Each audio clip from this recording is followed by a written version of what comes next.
Hello പ്രിയപ്പെട്ടവരെ, നമ്മളൊക്കെ bike ഉപയോഗിക്കാറുണ്ട്. സ്വന്തമായിട്ട് ബൈക്കുള്ളവരുമുണ്ട്. നമ്മൾ ബൈക്ക് ഉപയോഗിച്ചുകൊണ്ടിരിക്കുമ്പോൾ ചിലപ്പോൾ നമ്മുടെ ബന്ധുക്കളോ കൂട്ടുകാരോ സ്റ്റാഫോ ആരെങ്കിലുമൊക്കെ വന്ന് ചിലപ്പോൾ ചോദിക്കും, ബൈക്ക് അല്പം നേരത്തേക്ക് ഇടം പോയി വരാൻ, അവിടെ പോയി വരാൻ ഒന്ന് തരാമോ എന്നൊക്കെ ചോദിക്കും. അങ്ങനെ ചോദിക്കുമ്പോൾ നമ്മൾ എന്ത് ചെയ്യും? കൊണ്ടുപോയിക്കോ എന്ന് പറഞ്ഞ് വളരെ നിസ്സാര ലാഘവത്തോടെ കൊടുക്കും. അവർ പോയി കഴിഞ്ഞാൽ എവിടെങ്കിലും വെച്ച് പോകുന്ന വഴിയിൽ ഒരു അപകടം സംഭവിച്ചാൽ പോകുന്ന വ്യക്തി അരയിടിക്കുകയോ അല്ലെങ്കിൽ അവരിങ്ങോട്ട് ഇടിക്കുകയോ നമ്മൾക്ക് ഓടിക്കുന്നവനൊരു പരിക്ക് പറ്റുകയോ ചെയ്തു കഴിഞ്ഞാൽ ആ ആൾക്ക്, ആ വാഹനത്തിന് ഉടമ അയാളല്ലെങ്കിൽ അയാൾക്ക് യാതൊരു ആനുകൂല്യം കിട്ടൂല. കാരണം മോട്ടോർ ബൈക്ക് എന്ന് പറയുമ്പോൾ തന്നെ ഒരു പേഴ്സണൽ യൂസ് വാഹനം മാത്രമാണ്. അത് പേഴ്സണൽ യൂസ് വാഹനം മാത്രമാണ്. അത് ശ്രദ്ധിക്കുക.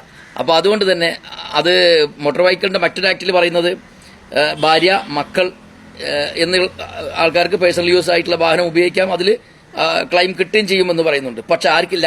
സുഹൃത്തുക്കൾക്കോ ജീവനക്കാർക്കോ ഒന്നും കിട്ടൂല. ഇങ്ങനെ പലപ്പോഴും പലരും വലിയ പ്രതിസന്ധിയിലാവാറുണ്ട്.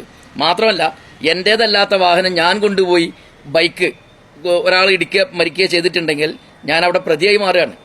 വണ്ടിക്ക് ഇൻഷൂർ ഉണ്ട്, പക്ഷെ ഓടിച്ചവൻ അവിടെ ഒരു കുറ്റമുണ്ട്. അതാണ് കാര്യം. ഇത് രണ്ടും ഒന്ന് ഒഴിവായി കിട്ടാൻ വളരെ നിസ്സാരമായ ഒരു കാര്യമാണ്. എനിക്കിന്ന് ബോധ്യപ്പെട്ട ജീവിതാനുഭവത്തിൽ നിന്ന് ഓരോ കാര്യങ്ങൾ മനസ്സിലാക്കുമ്പോൾ അതിൽ നിന്ന് ലഭിക്കുന്ന പല ഇടപെടലിൽ നിന്ന് ലഭിക്കുന്ന ഒരു നോളജ് ഞാൻ നിങ്ങളായിട്ട് പങ്കുവെക്കുകയാണ്. നമ്മൾ ഇൻഷൂർ അടക്കുന്ന സമയത്ത്, അല്ലെങ്കിൽ ഇനി വേണമെങ്കിൽ എപ്പോൾ വേണമെങ്കിലും നിങ്ങൾ ഇൻഷൂറിൽ അത് ആഡ് ചെയ്യാനും സൗകര്യമുണ്ട്. അങ്ങനെ നിങ്ങൾ ഇൻഷൂർ അടക്കുന്ന സമയത്ത് അതിലൊരു ഓപ്ഷൻ ഉണ്ട്. അത് സ്റ്റാഫ് ഇൻഷുറൻസ് എന്നൊരു ഓപ്ഷനാണ്. നിങ്ങൾ വെറും 60 രൂപ കൊടുത്ത് അത്തരത്തിലൊരു ഓപ്ഷൻ നിങ്ങൾ ഉപയോഗിക്കുക.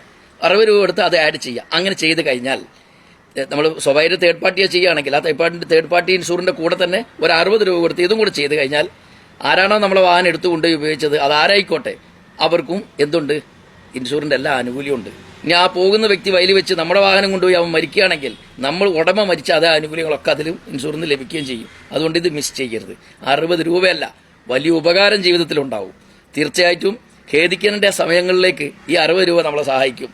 അപ്പോൾ അതുകൊണ്ട് വാഹനം ഉപയോഗിക്കുന്നവരൊക്കെ തന്നെ ഇത്തരത്തിലുള്ള സംഭവത്തിലേക്ക് ഒന്ന് ശ്രദ്ധിച്ച് അതിനെക്കുറിച്ച് പഠിച്ച് നിങ്ങൾ ചെയ്യാൻ ശ്രമിക്കുക. കൂടെ ഈ കാര്യം ജീവനക്കാർക്കോ മറ്റോ ഇത് കൊടുക്കുന്ന വ്യക്തികൾ, മൊബൈൽ അല്ലെങ്കിൽ നമ്മുടെ ബൈക്ക് കൊടുക്കുന്നവരുണ്ടെങ്കിൽ അത് അവരൊന്ന് ശ്രദ്ധിക്കുക, അവർ ചെയ്യാൻ വേണ്ടി ശ്രമിക്കുക, മറ്റുള്ളവരേക്ക് എത്തിക്കുക. ഈ വാർത്ത എല്ലാവരെയും എത്തിച്ച് ഉപകാരത്തിലേക്ക് എത്തിക്കാൻ ശ്രമിക്കുക. ഓക്കെ.